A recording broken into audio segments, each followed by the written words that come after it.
എലിവാല് പോലൊരു മുടിയുണ്ട്, എലിവാണം പോലൊരു പോക്കുണ്ട്. എലിവാല് പോലൊരു മുടിയുണ്ട്, എലിവാണം പോലൊരു പോക്കുണ്ട്. ആ പോക്കിനെന്തൊരു ഗമയാണോ, ആ പോക്കിനെന്തൊരു ഗമയാണോ.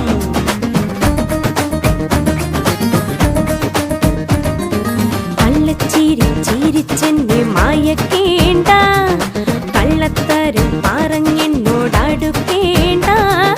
കത്തെഴുതി കടലാസ് കളയേണ്ട, നിന്റെ പൊടി മീശ കറുപ്പിച്ചു നടക്കേണ്ട.